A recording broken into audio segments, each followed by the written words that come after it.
Bendiciones a todos.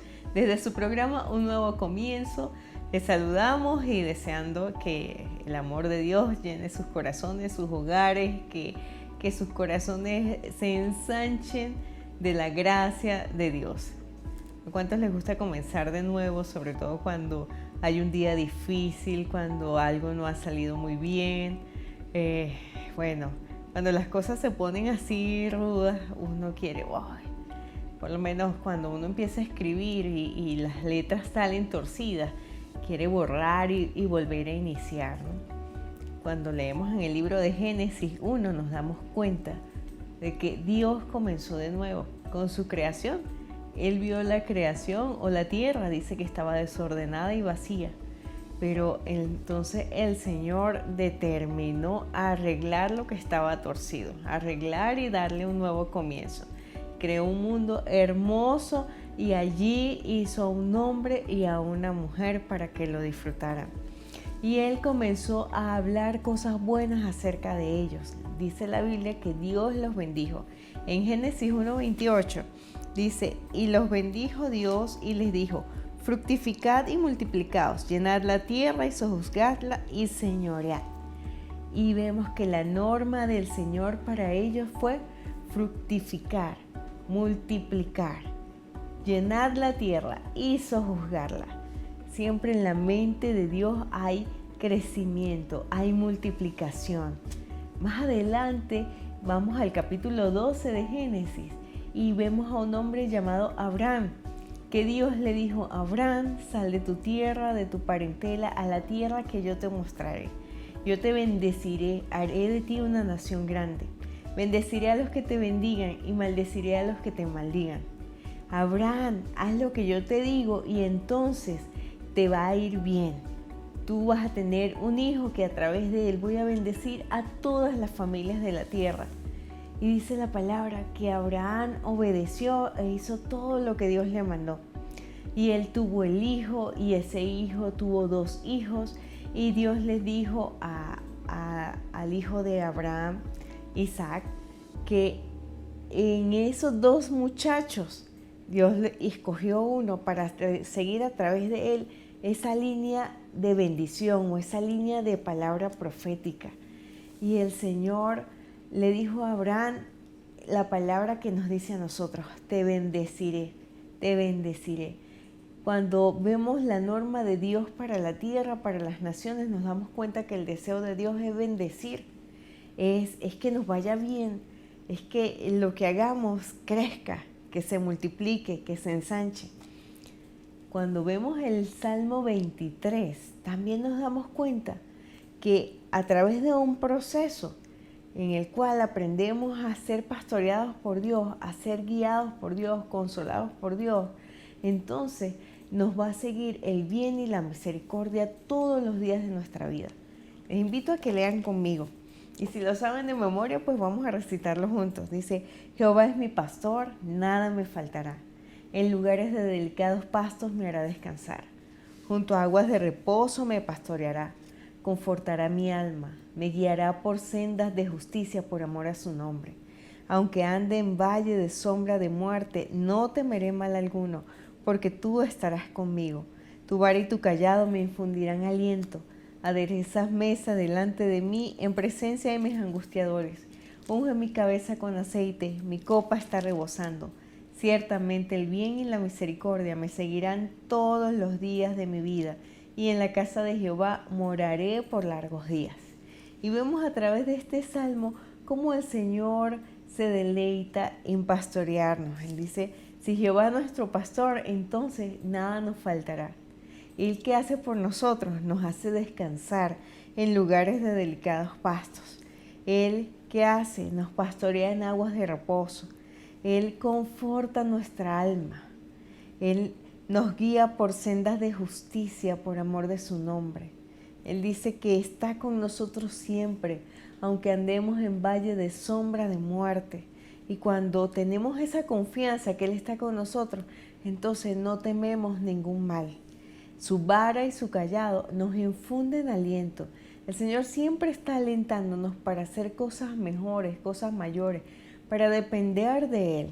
Y entonces, ¿qué sucede? con esos angustiadores, con esas situaciones que se presentan día a día. Dice que Él prepara mesa delante de nosotros en presencia de nuestros angustiadores.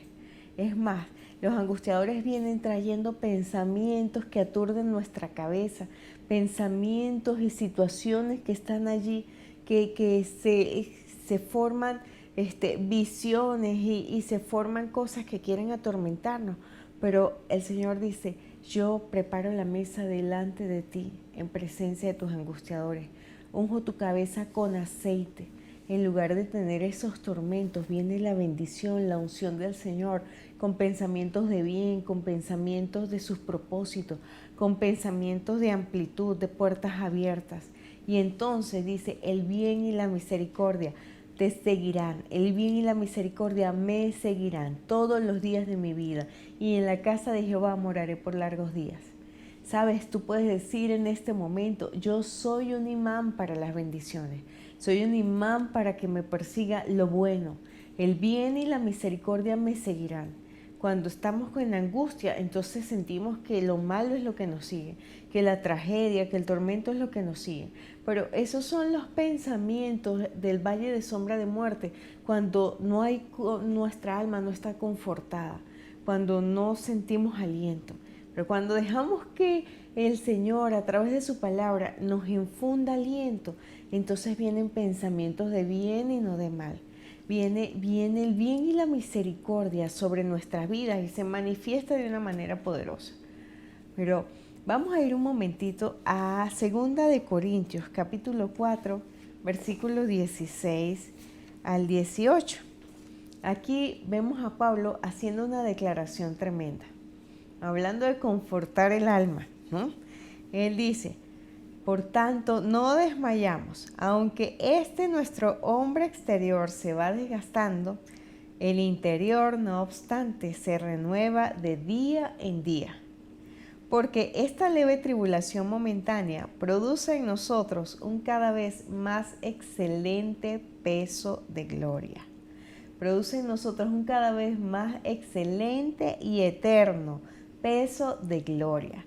Fíjense lo que está diciendo Pablo aquí. Pablo, lo conocemos en la palabra como un hombre aguerrido, como un hombre fiel, un hombre intenso en su manera de actuar y de ser.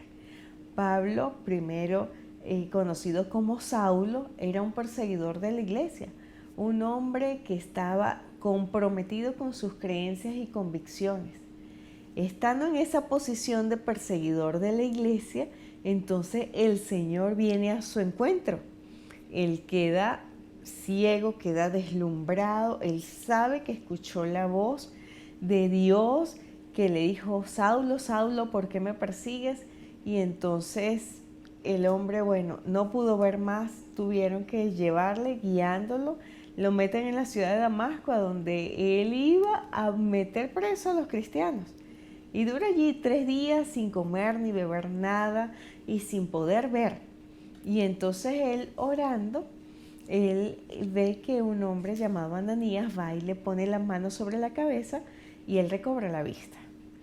Al tercer día, Dios le habla a Ananías y le dice, Ananías, anda a esta dirección y ora por Saulo para que recobre la vista. Y Ananías le dice, Señor, es que ese hombre es malo, ese hombre... Señor, acuérdate que él viene con cartas para meter preso a los cristianos. ¿Cómo voy a ir a orar por él? Entonces el Señor le dijo, Saulo, anda y ora por él, porque él ha visto en visión que un varón llamado Ananías le pone las manos y él recobra la vista. Y sabes, yo le voy a mostrar a él cuánto le es necesario padecer por causa de mi nombre. Y este hombre va a servirme para dar testimonio a los gentiles, para dar testimonio al mundo que no es judío, a todos los que viven más allá de Israel. Bueno, efectivamente, Ananías obedeció, Pablo recobró la vista y él comenzó a comprender las escrituras de una manera tremenda y empezó un proceso de formación de carácter. Y un proceso en el cual él también se comprometió en el servicio a Dios con todo su corazón. Y entonces Pablo en ese servicio, Él padeció naufragios, padeció persecuciones, padeció siendo acusado, siendo golpeado, padeció, dice que fue azotado 3 veces, dándole 39 latigazos. Y bueno, esa era la sentencia máxima de los romanos para que una persona sufriera sin morir. Y Pablo pasó muchísimas cosas. El perfil de sufrimientos de Pablo es tremendo, pero fíjense cómo él lo describe en este verso 17, dice, porque esta leve tribulación momentánea, y sabes que cuando estamos en la tribulación nos parece tan grande, a veces nos parece tan larga. Cuando estamos en una tribulación, en una situación difícil, entonces lo que menos vemos es que sea leve ni que sea momentánea. Pero este hombre que padeció tanto la describe así, porque esta breve tribulación, esta leve tribulación momentánea, produce en nosotros un cada vez más excelente y eterno peso de gloria. Bueno, tenemos a Saulo con esta trayectoria, pero miremos un poco la vida de José también. Volvamos a Génesis. Y en Génesis vemos que José venía de una familia tremenda, una familia intensa, una familia que era disfuncional, una familia que había sufrido explotación laboral, una familia donde habían unos rollos terribles, ¿no? Vemos que su papá era Jacob. Jacob tuvo 2 esposas, las 2 esposas eran hermanas, había rivalidad entre estas mujeres. Una tenía hijos, la otra no. Entonces a la que no tenía hijos se le ocurrió la idea de que él se acostara con una de sus criadas para tener hijos a través de esa criada. Entonces la hermana que sí tenía hijos dijo, no, pues no me voy a quedar con esa. También le dijo, acuéstate con mi otra criada para también tener... Bueno, eso era una cosa tremenda. Tuvo hijos una criada, tuvo hijos de la otra criada, tuvo hijos de la primera esposa. Pero llegó el momento que la segunda esposa tuvo un niño. En el capítulo 30 de Génesis, el versículo 25, dice que nació José. Nació José, el hijo número 11 de Jacob. Y cuando nace José, es tremendo porque Jacob viene de años de padecer, de años de ser explotado, de años de estar como una pelota de ping-pong ahí entre las mujeres también, debatiéndose que quién obtiene la atención de Jacob. Y cuando nace José, entonces Jacob reacciona. Dice la Biblia, aconteció cuando Raquel hubo dado a luz a José, que Jacob dijo a Labán, envíame e iré a mi lugar y a mi tierra. Y le dice, dame mis mujeres y mis hijos por los cuales he servido contigo y déjame ir, pues tú sabes los servicios que te he hecho. Labán era su tío y era su patrón. Labán hizo unas cosas tremendas con Jacob porque Labán siempre buscaba la ventaja. Entonces, bueno, Jacob trabajó muchísimo tiempo con él, pero no tenía su propio peculio, ¿no? Y entonces él dijo, bueno, es hora de que yo trabaje por mi capital. Y le dijo al tío, o sea, cuando nace José, Jacob cobra ánimo, reacciona y se da cuenta que a dónde voy a llegar si sigo en este círculo vicioso. A ninguna parte, ¿no? No voy a salir de la explotación. Bueno, entonces Labán le dijo, sí, yo sé que he prosperado contigo, pero hagamos una cosa, dime, señálame tu sueldo y yo te lo doy. Entonces ellos llegan a unos acuerdos allí y Jacob le dice, no me des un sueldo, simplemente vamos a separar el ganado, las ovejas, y los que nazcan de esta forma van a ser míos y los que nazcan de esta otra van a ser tuyos. Bueno, ellos hicieron su trato y siempre los que habían acordado que era para Jacob se multiplicaban más. Y cuando ya iban a repartir, entonces Labán le decía, no, no fue así como quedamos, fue de la otra manera. Y entonces Labán le cambió ya 10 veces el sueldo a Jacob, hasta que llegó el punto que Jacob, bueno, escuchó la voz de Dios y Dios le dijo, devuélvete a la tierra de tus padres. Y Labán, Jacob sabía que Labán no lo iba a dejar ir, entonces él hizo su estrategia para devolverse. Fíjense, o sea, se fue casi prácticamente escapado, huyendo, pero Dios siempre lo respaldó. Y en ese contexto se formó José. José además ganó el favor de su papá. Tenía sus hermanos que no lo querían mucho. Él era de los menores y los hermanos eran así rudos con él. Y llegó al plano que esa rudeza pasó a hacer otra cosa.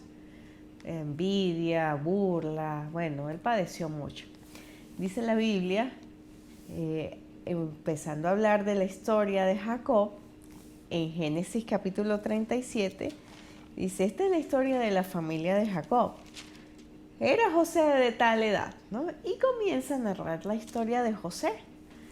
Y José era un muchacho favorito de su papá, era un muchacho honesto, recto, trabajador.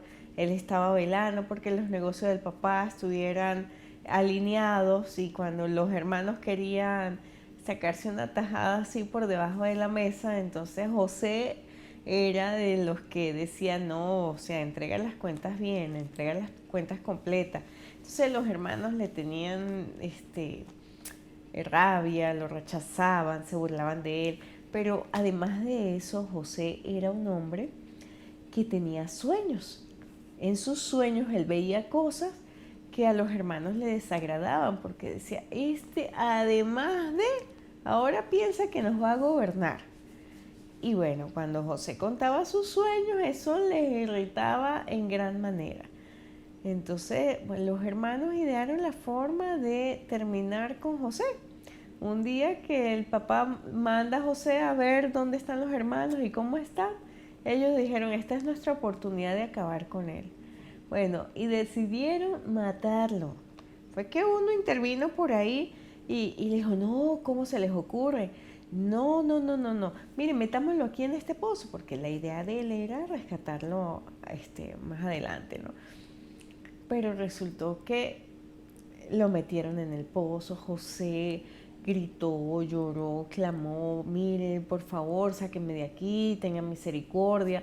Y no, nada, ellos mientras tanto por allá amenazaban con matarlo, con hacerle cosas. Pero alguien vio que venía una caravana de mercaderes, entonces por allá se le ocurrió pues tener como un poquito de misericordia con José.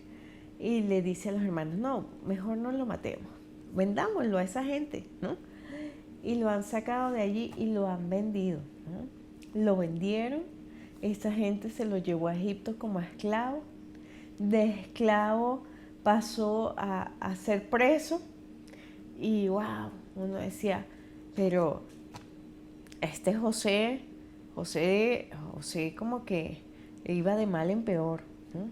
José no se le veía como que la bendición por ninguna parte. Sin embargo, sabes que aunque él fue vendido como esclavo, a donde llegó y él pues se destacó de todos los demás al punto que él era el encargado de todo. El dueño de la casa solo se preocupaba por lo que iba a comer. Y José era una persona que llevaba bien todas sus cosas. Pero tuvo una situación indeseable, digamos, con la esposa de Potifar. Y entonces fue acusado injustamente y cayó en la cárcel. En la cárcel José no llegó a quejarse, no llegó a lamentarse, no llegó a deprimirse. José siempre fue lo que era, ¿no? José era un servidor, era una persona con una mentalidad de reino, con una mentalidad espiritual. Y José donde llegaba, mira, gobernaba. Llegó a la cárcel y llegó a ser como el plan de la cárcel. Primero a cumplir responsabilidades y a poner las cosas bien. A donde llegaba José las cosas mejoraban. A donde llegaba José, mira, la gente le tenía una confianza tremenda. Y hubo 2 presos interesantes en la cárcel. Y estos presos tienen un sueño cada uno y no hallaban qué hacer y un día le cuentan los sueños a José. José se los interpreta y le suceden las cosas tal cual José se las dijo. Entonces a uno le fue mal y a otro bien. Al que le fue bien, José le dijo, mira, acuérdate de mí cuando estés allá con el rey, con el faraón, acuérdate de mí. Bueno, este hombre era el copero del rey y él sale de la cárcel, pero a él se le olvidó la situación con José. Pasan 2 años y aparentemente pues se le había olvidado todo. Pasan 2 años y el faraón tiene esos famosos sueños. Esos sueños que nadie podía interpretar y que inquietaron muchísimo su corazón. Y entonces el copero se acuerda de que en la cárcel alguien le había interpretado el sueño y había sucedido tal cual él lo había dicho. Y entonces él le dice al faraón, faraón, mira, en la cárcel conocí a un muchacho de los hebreos que él me dijo esto y sucedió. Yo creo que él te puede ayudar. Y enseguida el faraón manda a llamar a José. Y entonces la historia de José cambió. José, de ser vendido, preso, esclavo, pasa a ser el segundo al mando en el imperio egipcio. Pasa a ser el segundo. Le dijo Faraón, aquí todo el mundo va a hacer lo que tú digas. Todo el mundo te va a obedecer. Solamente yo voy a estar por encima de ti. Y en un solo día, José le cambió el estatus completo. Y cuando vemos la vida de José, nos damos cuenta que su calamidad, cuando leemos en la palabra, su calamidad es descrita en 3 capítulos de la Biblia. Pero en el capítulo 41, o en el capítulo, en el capítulo 41, su historia cambia.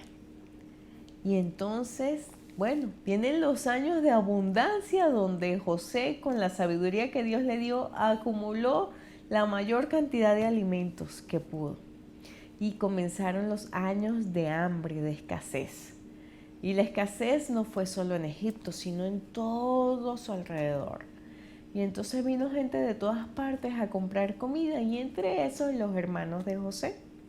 Cuando ellos llegan a donde está José, porque nadie podía comprar sin que José diera la orden. Y entonces esos muchachos, cuando ven allí al gobernador, entonces se postran en tierra sin saber que se trataba de su hermano. Y José recuerda el sueño que tuvo cuando veía a los manojos de trigo postrarse. Y wow, bueno, los interroga, busca la manera de saber de su papá, hace sus ingenios para tratar de que conectara a la familia con él. Y queda uno de los hermanos preso. Allí le dice, y hasta que ustedes no traigan al menor, entonces yo voy a comprobar que ustedes de verdad son hombres de bien. Si no, entonces son espías. No se aparezcan aquí si no vienen con su hermano menor. Y wow, vemos cómo la Biblia describe con tanto detalle esta situación de José con los hermanos, que dura aproximadamente 2 años, esa ida y venida. Y bueno, y su papá Jacob le dice a los demás, ¿por qué hicieron eso? ¿Por qué le contaron tantos detalles a este hombre? ¿Qué necesidad había de que él supiera que ustedes tenían un hermano menor? Y entonces ellos le dijeron, no, papá, mira, él nos hizo muchas preguntas. ¿Y qué nos íbamos a imaginar que nos iba a pasar todo esto? Pero si no regresamos con Benjamín, nosotros no podemos volver a ese lugar. Bueno, llegó el punto donde casi se quedan sin nada y entonces Jacob dijo, ni modo, bueno, llévenlo, pero si muere Benjamín, pues me muero yo porque ya no aguanto el dolor, ¿no? Y los muchachos vuelven todos y cuando José ve a su hermanito, wow, eso fue una emoción tan grande. Y bueno, los atiende de lo mejor, pero cuando los despide, entonces también les deja una cosita allí como para retenerlos nuevamente. Bueno, es muy interesante la historia.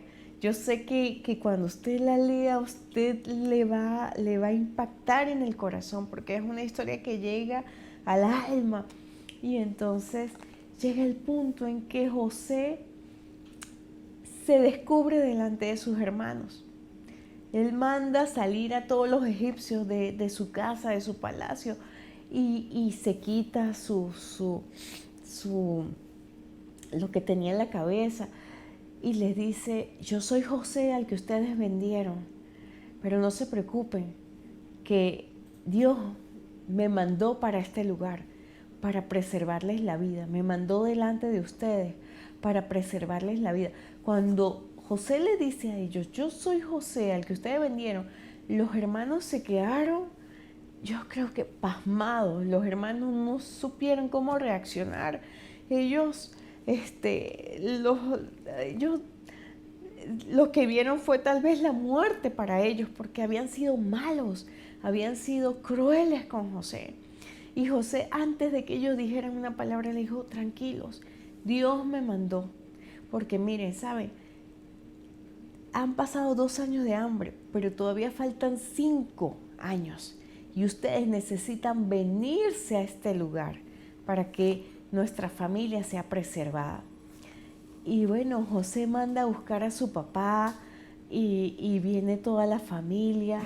Y José, en todo este proceso, él entiende, aunque fue duro, fue cruel, fue un sufrimiento tremendo, el dolor era grande, pero José entendió que a pesar de lo malo que hubiesen sido sus hermanos, Dios tenía un plan y que este plan debía cumplirse y ellos simplemente fueron un instrumento para canalizar la ida de José a este lugar. Sabes, cuando vemos en la Biblia los sufrimientos de José, pasan 3 capítulos, pero cuando vemos la vida de gobierno, la vida de cumplimiento de los propósitos de Dios, se describe en 10 capítulos. Y entonces eso me lleva a lo que leímos hace un momento, porque esta leve tribulación momentánea, ¿no?, produce en nosotros un cada vez más excelente y eterno peso de gloria. Cuando estamos pasando por el día malo nos parece mucho tiempo, nos parece muy pesado, pero una vez que hemos salido de allí, entonces, wow, digamos, el peso de gloria.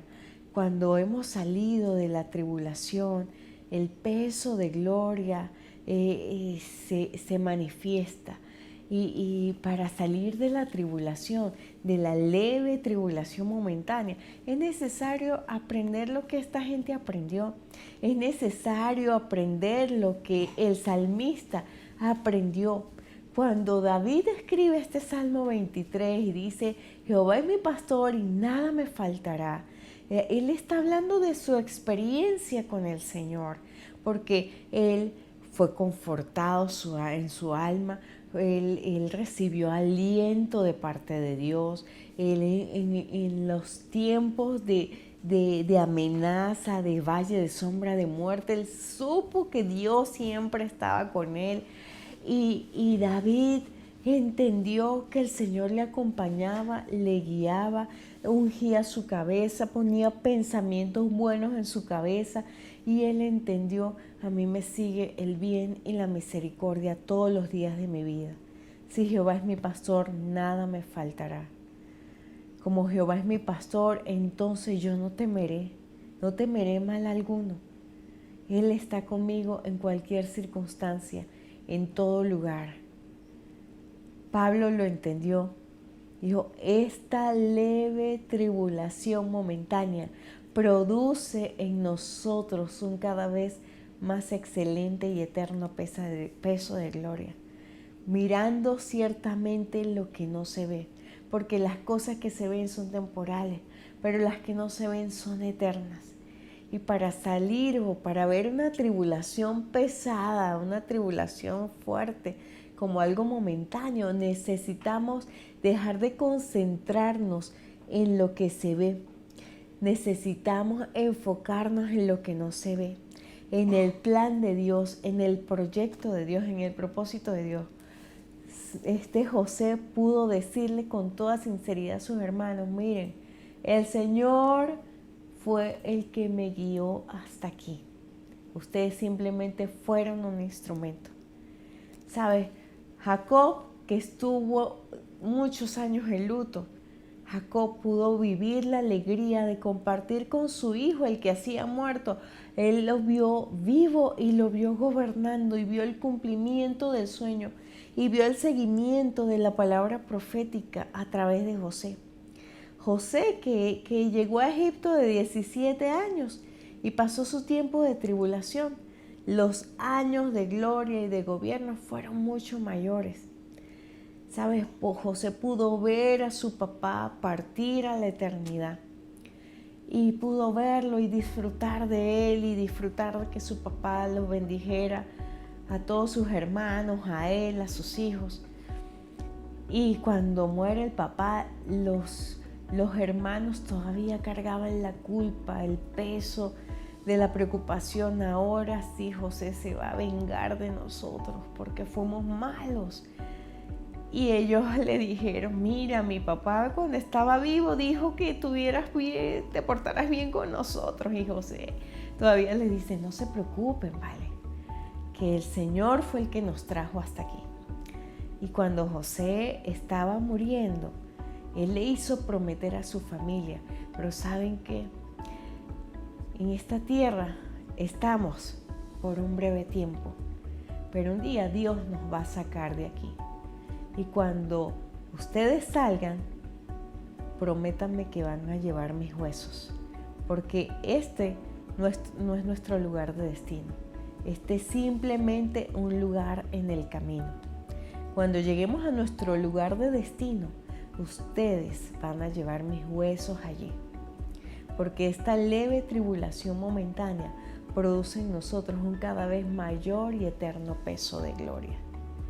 ¿Sabes? Cuando José entendió que Dios lo había llevado allí, él entendía que Dios lo había llevado para preservar a su familia. Pero en la mente de Dios estaba preservar a toda una nación.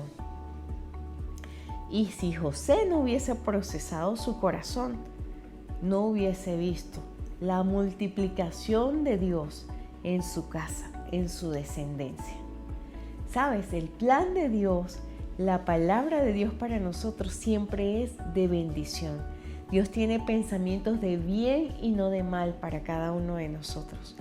Y para que se cumpla esa palabra de bendición y de multiplicación, necesitamos permitir que nuestro corazón sea sanado, sea formado, sea levantado, sea fortalecido, para que su gloria se manifieste. Para que cada uno de nosotros pueda tener un nuevo comienzo en el que los propósitos de Dios se cumplan. Te bendecimos en este programa y deseamos que el amor de Dios llene tu vida, llene tu casa, llene tu familia, que ese amor quite todo temor y que la confianza en el Señor te permita encaminarte enfocado en que lo que Él dijo, Él lo va a hacer.